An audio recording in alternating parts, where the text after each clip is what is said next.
Good afternoon, and welcome to this divisional weekend edition of Culture Speak on the Charm City Sports Insider.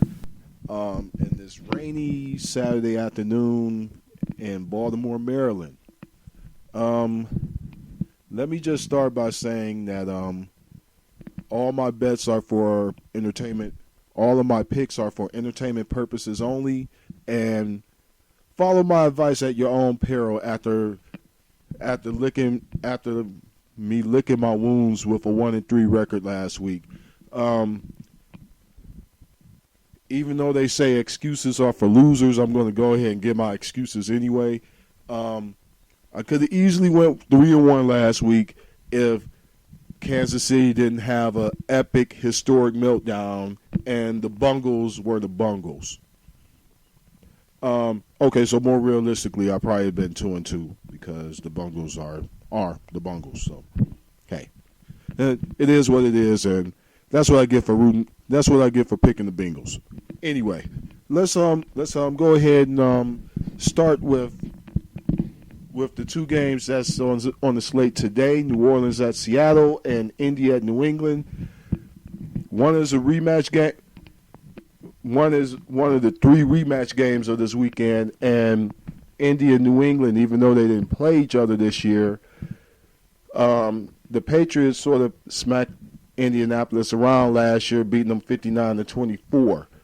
The first game, New Orleans at Seattle, you may recall that Seattle basically skull dragged and took New Orleans behind the woodshed and beat them 34-7 earlier this year, like week 9 or week 10, if I'm not mistaken.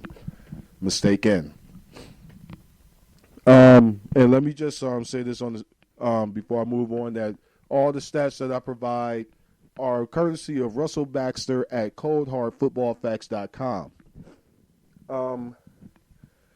But before I go into the analysis and prediction for the first game, the Saints were a bit unconventional last week when they beat Philadelphia with Drew Brees basically having a bad game. Let's call a spade a spade.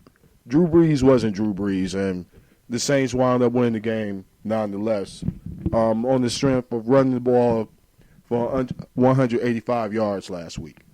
And when you also consider the fact that the Saints haven't scored 30 points on the road at all this season, and Drew Brees threw 2 more picks, it makes it a little bit more remarkable that the Saints actually won the game in Philadelphia. Excuse me. And when you consider the fact that they're going into Seattle, and even though Arizona went to Seattle and beat them in the last week of the season, there's still this air of invisibility about Seattle playing in Quest Field. So Seattle's defense, they led the league with the fewest points and 39 takeaways. And their offense, especially their run offense, is like in the top 10 in rushing. Two things that are concerning for me. I think since they beat up on New Orleans, that Seattle's been on the downward trend, and New Orleans, I think they overcame a big hurdle by winning their first road playoff game in their history last week. I still don't have the cojones to pick New Orleans over Seattle, so I'm just going to say that Seattle's going to win a close one, 31-27. All right, the second game, New England is bringing in Andrew Lucky Luck and the Indianapolis Colts. And the Colts coming to the game winning 4 straight. And outside of Carolina and San Diego, they may be, you could probably consider them one of the hottest teams that's still in the playoffs right now. And as we know, the hot team is the hottest team. The hottest and most healthy team usually is the team that wound up winning the Super Bowl and not the most talented. However, what concerns me is that the Colts defense is ranked 26 against the run, and even despite, there's a reason why they was down 38 to 10 in the third quarter last week, despite knocking Jamal Charles out in the first quarter. They can't stop the run. So if you can't tackle in the playoffs, you usually one and done. And I think that today is the day that the Colts are going to be done, because their one biggest weakness is that they can't stop the run. And with all the injuries to Gronkowski and not re-signing Wes Welker and Aaron Hernandez going to jail,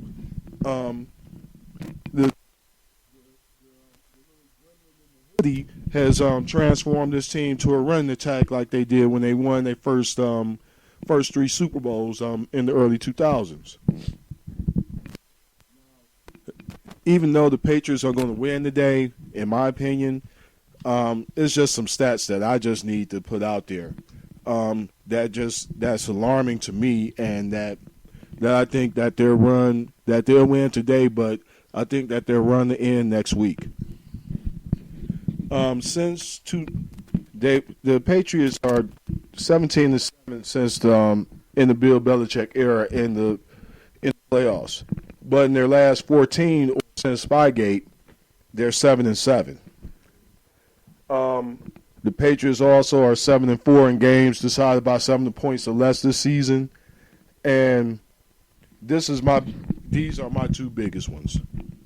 The Pats will be without they won't have Vince Wilfork, Tommy Kelly, Gerard Mayo, and now Brandon Spikes. Like, basically, the middle of their defense is like a donut, and thus they're ranked 30th against the run this year.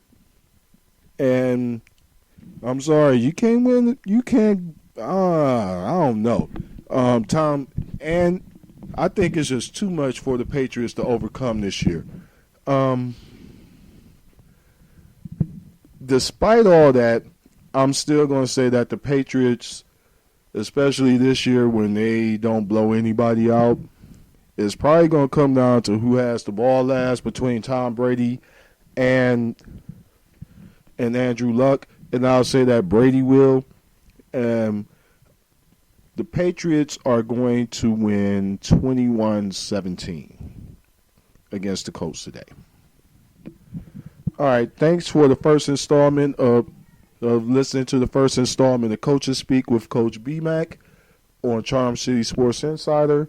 You can follow me on Twitter at Coach B-Mac, and you can listen to this podcast at www.charmcitysportsinsider.com.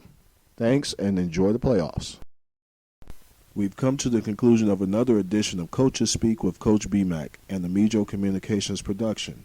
You can follow Coach B-Mac on Twitter at Coach B-Mac, or like his fan page on the MijoCommunications.com on Facebook. Thanks, and see you again next week.